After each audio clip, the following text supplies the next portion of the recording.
For the first 13 years of my life, I was always content knowing that my biological father had died of natural causes. It wasn't until March 17, 2005 that I was told different.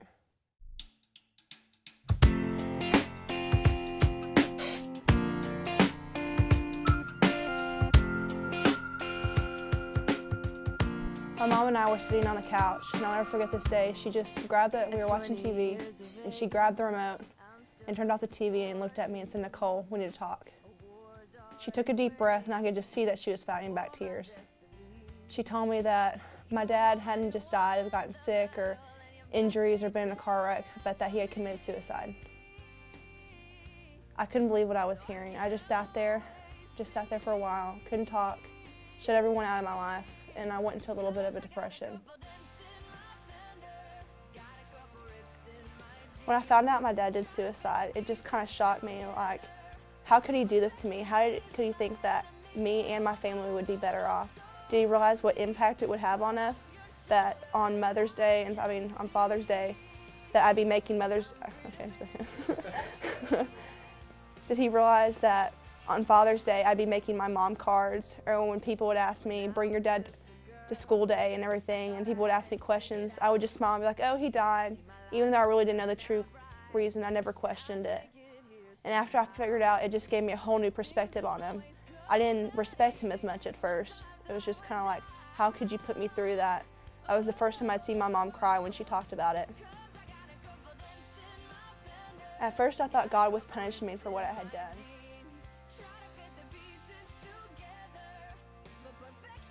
Even though I was only 15 months old, I thought that he might be punishing me for something that I might be doing later on in life. And that since my dad had committed suicide, that was my choice in life and that I was going to be punished for his choices. I thought that I wasn't able to go to church, that people would judge me, that people would automatically think he was going to hell, and that I'd be going to hell and my whole family because my dad did suicide. And it was a lot for me to take in, and I couldn't comprehend it all. I would just sit there in my room and I would talk to my mom and sister about it, and they would understand. But it was just kind of like I felt like I was alone in the world. Even though other people had been through it, I still thought that all of it was my fault, that I could have done something. Why didn't my family do something? Once my mom told me that my dad did suicide, it kind of felt like I had been betrayed by my family. Like, everyone had known in my family before I did. My little cousins even knew before me. They all held it from me because they didn't think I was ready to learn about it yet. And I was 13. I was like, have you really been lying to me for the first 13 years of my life? My sister found out when she was 6 because she was there. But I couldn't believe how my teachers had known and they had kept it from me. I'd been so sheltered from it that when it hit me, it was just like hitting a brick wall. I didn't understand why me. I had never really dealt with death before this. I knew my dad had died and I was content. He was a good guy and that he was doing the best for my family. But after that, it's just my whole thought process deteriorated of how my family worked. My cousins, my grandpa, my grandma, and my sisters and mom have always told me, like, oh yeah, you look just like your dad and that you represent him so good. But after hearing that he did suicide, it was like, how am I representing him good once he represented himself so bad?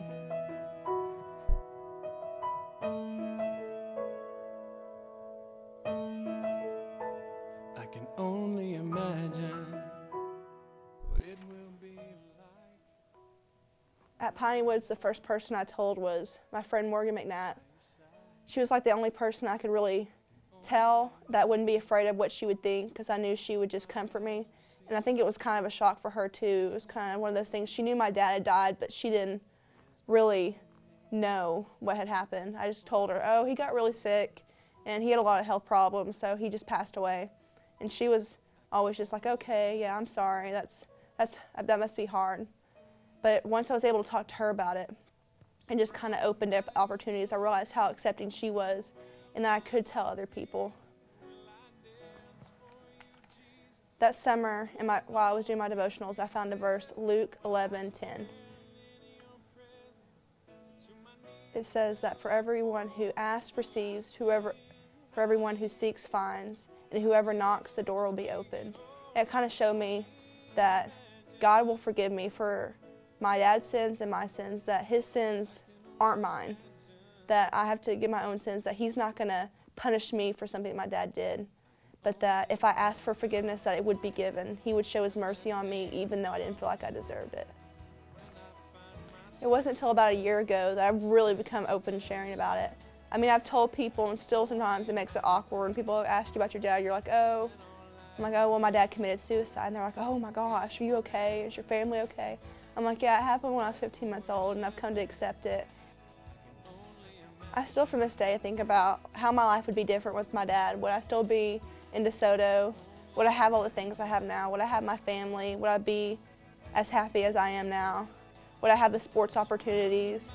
But at the same time, I try to think about what my life would be with him. I mean, without, how my life is without him now. I mean, I love my stepdad. He's given me tons of opportunities.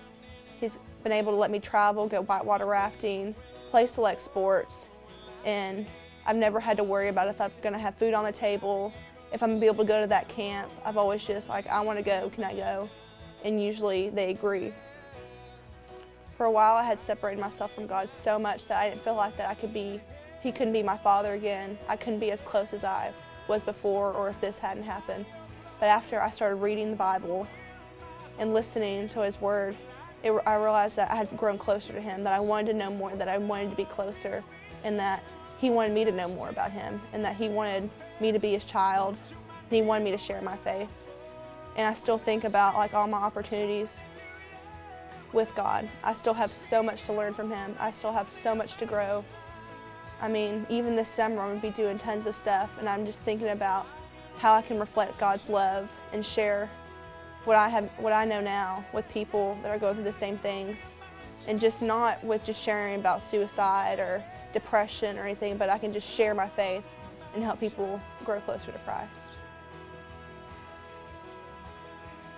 I'm Nicole Holzhauser, and I am second. I can only imagine.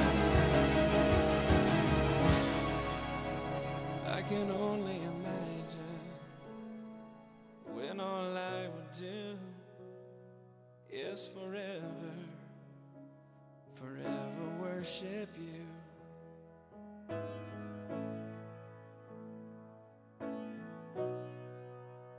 I can only imagine.